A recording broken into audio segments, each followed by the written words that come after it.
The link is absence of something leading to the absence of another thing, leading to the absence of another thing.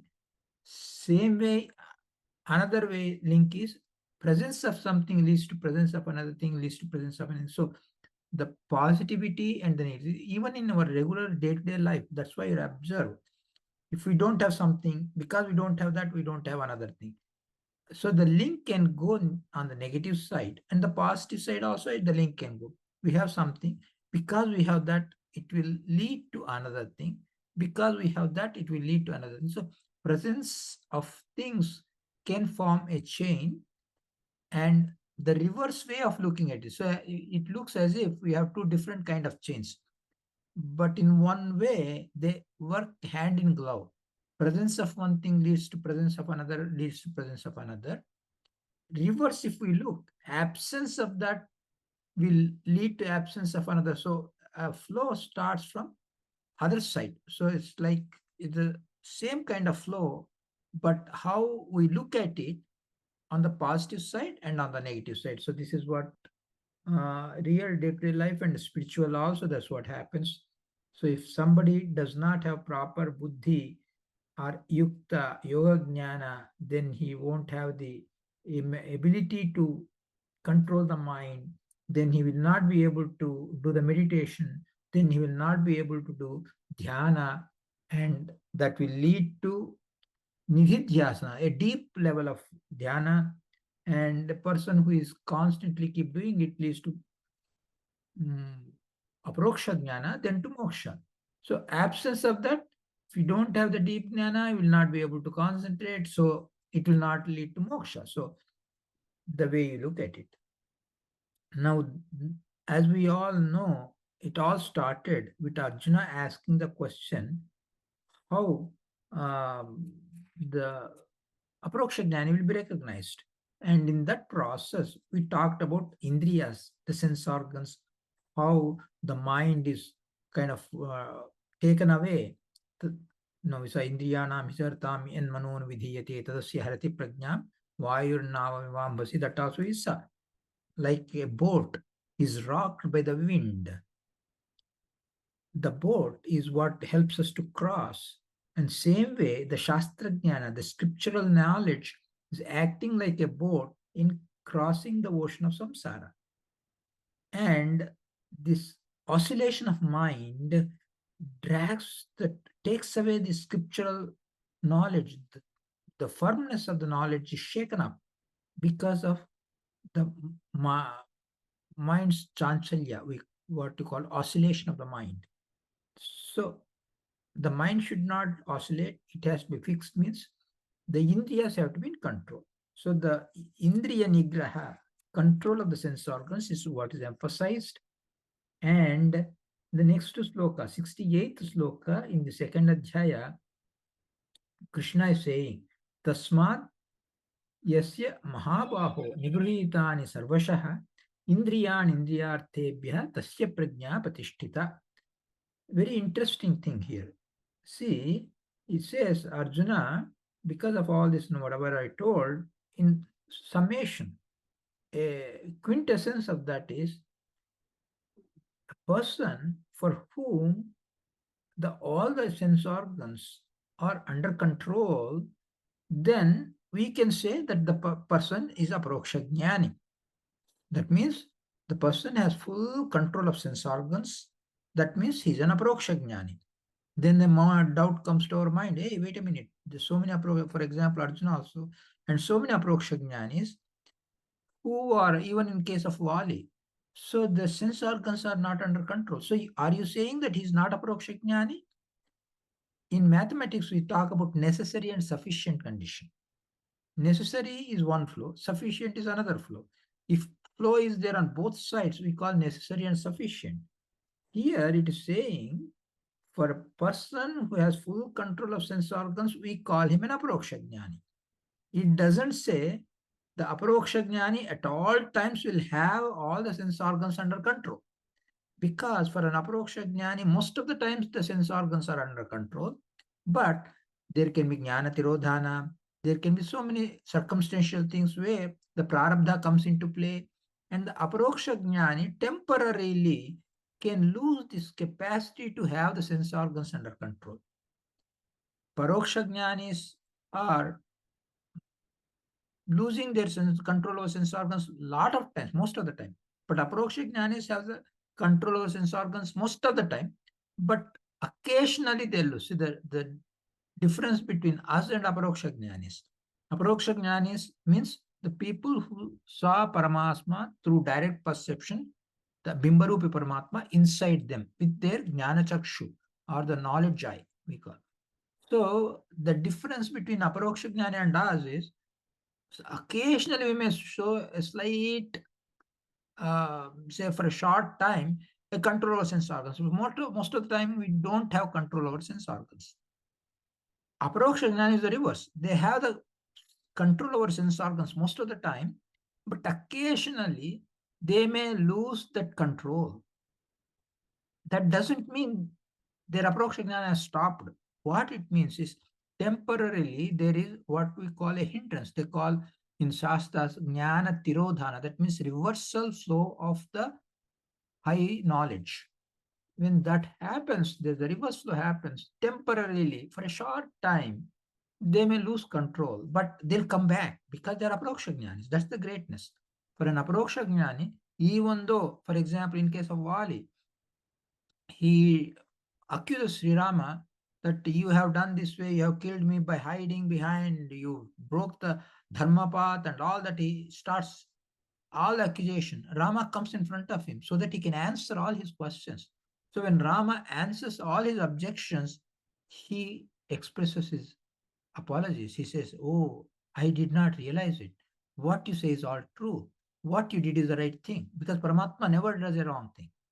So that realization temporarily missed for a great jnani like Vali, Sakshat Indra's avatara. But it came back. So like that, for Aparoksha jnanis, temporarily they may go off the tune, but they'll come back. Most of the time, they have the control over sense organs. So that is the necessary and sufficient. Aparoksha jnani means, it does not mean that the person will have always the control over sense organs. Only Ruju yogis we call, like, Brahma Vayu, like that. The Ruju yogis, a special category of yogis, they have all the time control over sense organs. But others, they sometimes lose it. But they'll get back eventually. That's a very interesting concept that we have to remember all the time. And next sloka, 69th, is a very interesting sloka. It's like a riddle. In Shastra, they present sometimes in the form of a riddle because why? Why are they giving the form of riddle? Because it's complex. Why can't it be told in a simple terms? Because Krishna says Bhagavad Gita is not for all. It is for people who deserve it, who are interested in doing the study. So Krishna, iti guhya tamam shastra midamuktamaya, a lot of places Krishna mentions this is guhya shastra, a secret knowledge. Why it has to be secret? Because like a weapon is given to wrong hands, it can create problems. Same way, if the knowledge is given to wrong hands, they may misuse it, misinterpret, or use it for a bad purposes. So it is way of protecting to some extent. It's not 100% protection, but some extent it is protected by putting in the riddle language. Suppose if it's not in riddle language, what happens is some of the people who have the ill feelings, ill intentions, they can take the straightforward things, twist it, create problems. If it's in the riddle, the people who create problems, they just move away from, because the riddle, they don't know how to handle the riddle, they get away. So the riddles are more like a safe jewels, which are preserved, which are won't fall into the wrong hands, because the riddle, the wrong hands will move away. So the sloka is like this: Yanisha sarvabhutanam tasyam jagrati samyami yasyam jagrati bhutani sanisha pashyato munehe. The literal, a lot of places actually you see the literal translation, especially modern, some of the modern translation, literal translation, whatever is a night for all the living beings, and that one for a person who has control of sense organs, it is a wakeful thing for him. They keep wakeful for night things, and whatever is wakeful thing or jagrati, bhutani, for all the living beings, it is like a wakeful thing. That one is like a night for a muni or a knowledgeable person, for a wise person. So day and night is reversed.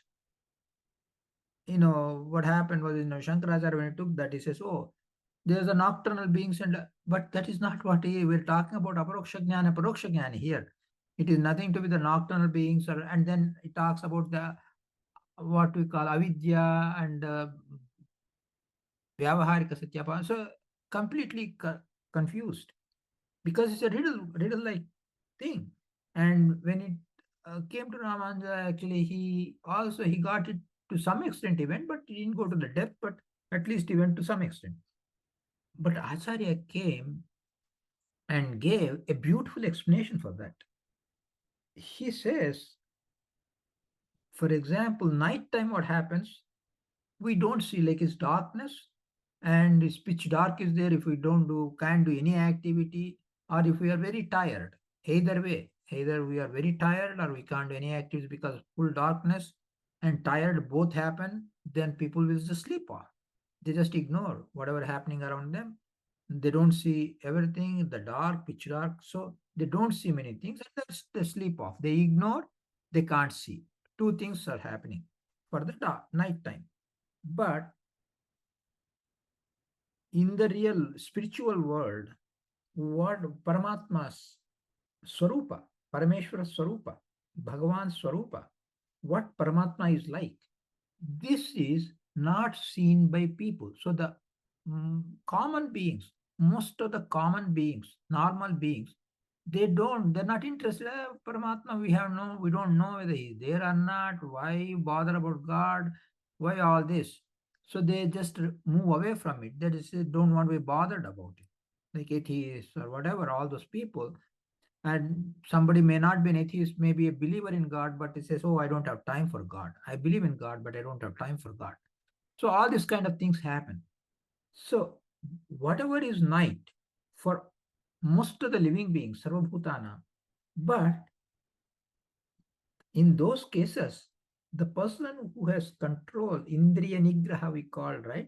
The knowledgeable person who has done the Indriya Nigraha, he is wakeful that Jagarti. So someone sleeps over that, sleeps over Paramatma Swarupa, doesn't want to see, it's pitch dark, I can't see any para. So darkness indicates ignorance. Due to ignorance, normal beings, they don't bother about Paramatma. Say, I don't know, I ignore. But a person who has Indriya Nigraha and who is interested to know about Paramatma, he is seeing, especially he reaches Aparoksha Jnana Dasha, he sees. But Paroksha Jnana also, they see not through direct perception, but through scriptures. They learn about Paramatma. They see what Paramatma, how he controls our existence, our activities. So even people like us who are very small beings, even we enjoy knowing about Paramatma. So we are wakeful to the concept of Paramatma, whereas Aparoksha Jnanis, they are aware of even the Rupa of Paramatma, but according to individual capacities, the knowledgeable people, they are opening their eyes. They're seeing, trying to see the Rupa of Paramatma, the Swarupa of Paramatma, for which most of the beings who are not interested in God, they don't even look at it. For them, it is darkness, it's Nisha, it's night, it's ignoring thing, it's sleepover thing. Whereas for people who are interested, it's a wakeful thing, it's important, it's something not to be neglected. They see it, they make an effort to see it, they don't want to sleep over it, they want to learn about it, know about it. That's what is in. And the other way also, yasyam jagrati bhutani sa nisha pashyato mune. People are interested in all mundane things, lot of mundane. Hey, I want to do this, I want to do this, all the mundane things. Okay, they are interested in mundane things, but along with that Paramatma, that's fine. But they're interested only in mundane things. For them, Jagrati Bhutani, in those aspects where all the living beings are wakeful, they're aware, they want it, they want it, they want it, they run after it. For them, a jnani says, hey, I don't want to run after those things. Those things are fleeting things, temporary things, transient things. I don't want to waste my life on them. So a jnani or a knowledgeable person who has control over sense organs, for him it becomes a nisha, night. It is like a night. He sleeps over it or ignores it. He says, I don't want to see, look at it. Like nighttime, you don't see anything. Like that, the jnani doesn't want to look at the unimportant things. For him, what is important, what is important, the priorities. So this is how the rest of the world and the knowledgeable, they are, for them, the reverse things happen, night and day. That's what it is. We are not talking about the physical night and day. Physical night and day are taken as a representative of how a person thinks, how a person reacts. That is what is important. So that is what is being conveyed in that riddle-like sloka, but that's a very beautiful meaning. And Acharya gives another type of meaning also that we'll cover in the next class. Any questions are there? You can unmute and ask the questions, Hare Srinivasa. Namaskar, Shri Guruji. Yeah, I had a very basic question. I wanted to request your kind guidance. sure.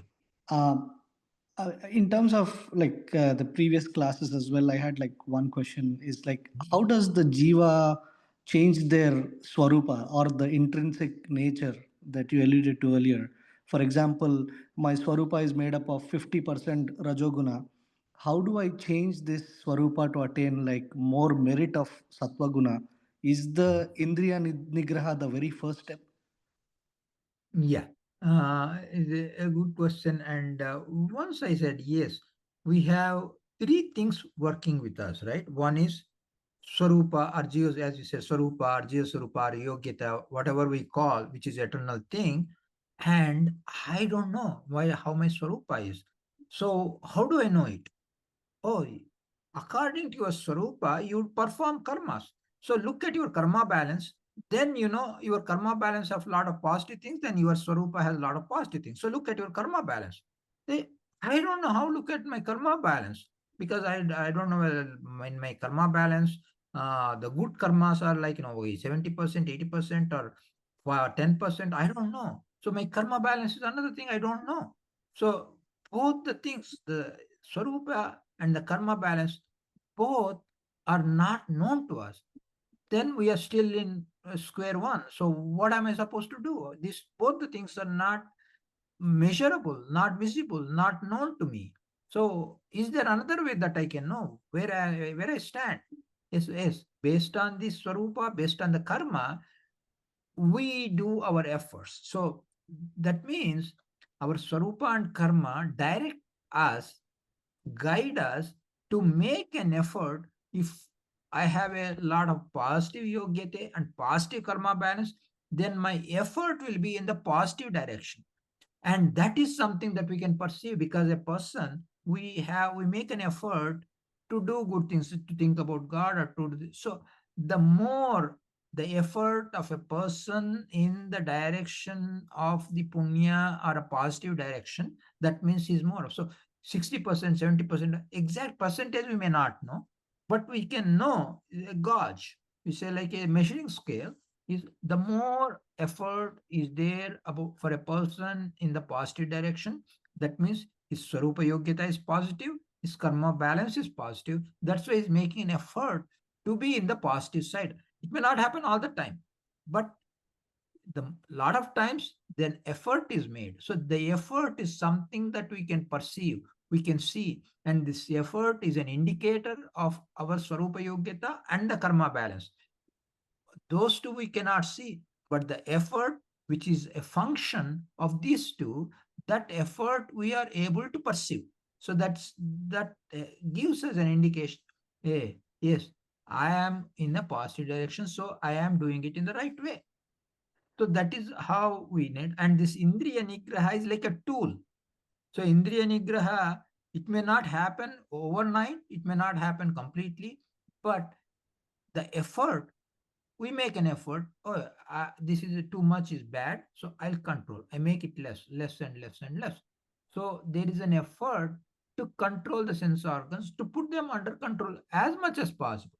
Not 100%, but maybe 10%, 15%, 20%, slowly, baby steps we can take. So the Indriya Nigraha is basically one of a powerful means in doing our sadhana, going in a positive direction. Because if there is no control, it's out of control, then we cannot do any sadhana. So Indriya Nigraha basically is a process which helps us in progress, and an effort for doing the Indriya Nigraha is one of the major steps, and that major step is achievable if we have good yogyate and good karma balance, which though are not visible, the effort is visible, which actually is a reflection or an outcome of those two things, Swabhava and karma.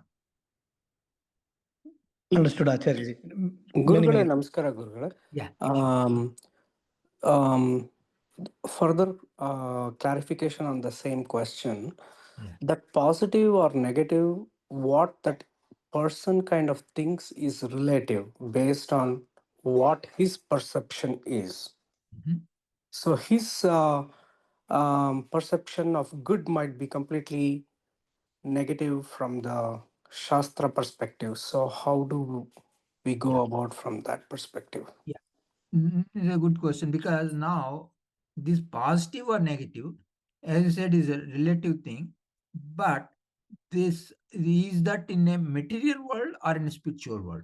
For example, you took an example, material world, like killing is bad, we generally hear say, but if killing is done to help the good people, then it's good. So it depends on the circumstances. In case of material world, it becomes a little complex, actually more complex, whereas in case of shastras, it is even a little easier. Now I won't say fully easy, but compared to material, in material world, for example, you talked about, in case of somebody bad guy forcing us to do how we do, all these things happen. So complexity comes, whereas in case of shastra defines most of the time, though not 100%. Most of the time shastra gives a guidelines, you have to do this way, you have to do this way, you have to do this way. So there is a verification process in shastra itself. So it is not uh, any more relative, because shastras define, okay, for in my perspective this is right, in my perspective this, different people may claim different things.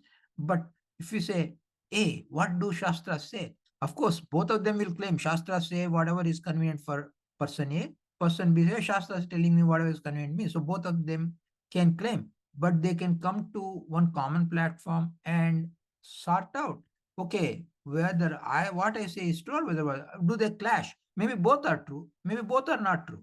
So the Shastras will give us the guidelines, but again, interpretation of Shastras is another thing. We have different people interpret different ways. That is where the gurus come into picture. So when somebody says, okay, this is my interpretation, you just have to take it blindly. That is a cult mentality. Somebody says, okay, this is the interpretation. You have any questions? You have anything? So it is not a cult mentality, but at the same time, it is given an open scope for discussion, clarification. So Shastras, though are subject to interpretation, the interpretation has to be consistent. It has to be overall consistent within their own realm also, consistent across the various scriptures. So the full consistency is what makes one realize whether it is correct or not. So unless the full consistency is present, the person, everybody can claim, hey, mine is correct, mine is correct. Okay. Is it consistent with everything else? So still, that much of complexity is there, but at least it is guided by the guidelines given in the scriptures. So that will give us exact process on which we have to go. So yes, it may appear that everything is relative, and somebody may say, this is right according to me, somebody may say, this is right according to me. They both can come together and discuss and say which is really, is there a clash between them? If there is a clash, If they go against each other, then which one is right? So this kind of analysis can be done, though it may need some kind of guidance from gurus. Still, it is a feasible thing. It's possible to analyze based upon the scriptures themselves.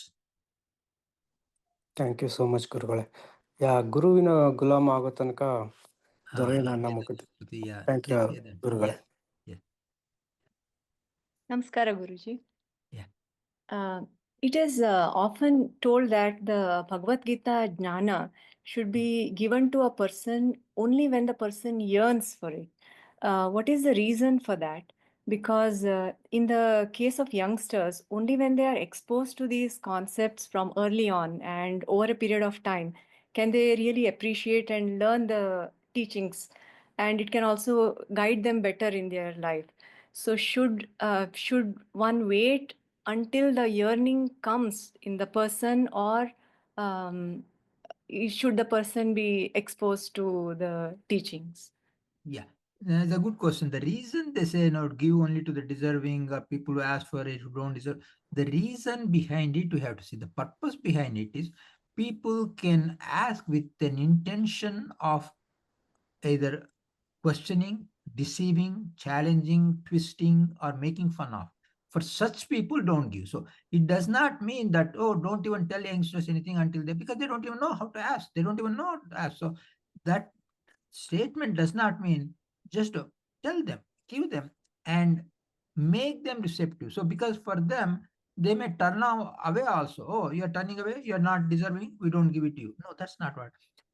Different ways you present to them, give them, and as long as they are receptive, then it is fine. You have to give, because without even giving a taste, like you prepare a nice, wonderful dish, you give somebody to taste it, the person tastes, this is very nice, I'll eat. Then you give more of the dish. But if somebody person wants to take it, taste it, and only to criticize the person, intention is only to criticize, then the person doesn't deserve. So to know, for children, definitely you have to tell them, you have to expose them. When they say don't give to the undeserving, what it means is for people who have the ill intention of criticizing, making fun of, or twisting, or misguiding, or taking, the danger is somebody tells say somebody who is not deserving. The person may be a very powerful person, may convince this person, hey, you are being foolish to go after that. Just be smart like me. I don't go after that because I'm smart. So you also be smart and don't go after that. And they can confuse and make the person who is following also not to follow. That danger is there. That is the reason they say don't give to the undeserving, because na buddhi bhedam janayet, in one of the places it says, buddhi bheda, that means somebody is confused, and then you can help them. But somebody wants to misguide and go in a particular path, you want to bring them in a different path, you may not be able to do it. So what you do has to be a meaningful action. It has to have yield the result. It has to be in a good thing. It should not affect yourself. Yourself should not get misguided. So you should be able to withstand the person's thing. So that's why if the powerful people are there who can misguide you, don't tell them, because they can misguide you. So that definitely does not mean don't tell any your children about the Bhagavad Gita. No, you have to tell them, because unless you expose them, they won't even know about it. Okay, thank you so much for the clarification, Guruji. Thank you very much. No problem. Yeah. Okay, we'll continue in the next class. So actually, we have a Gita session, sorry, Vishnu Sahasranama session after this. So we'll continue the rest of the questions. Any questions are there? You can note down and we'll continue in the next class, Wednesday. Hare Srinivasa. धन्यवाद श्री केशव शास्त्री नमस्कार. Yeah. हरे Ramacharya. Hare Srinivasa. ಧನ್ಯವಾದಗಳು. ನಮಸ್ಕಾರ ಹರೇ ಆಚಾರ್ಯ. ಶ್ರೀನಿವಾಸ ಹರೇ Hare Srinivasa Srinivasa. ನಮಸ್ಕಾರ ರೀ. Yeah, namaskar. ನಮಸ್ಕಾರ ಕೇಶವ್ರೆ. Namaskar. Prata Namaskar. Prabhuti Sayantam Sayadi Prataram Tata Yatkram Jagannatha Tadastav Purnam. Hare Srinivasa. Hare Srinivasa. Namaskar. ಹರೇ ಶ್ರೀನಿವಾಸ ನಮಸ್ಕಾರ. Namaskar.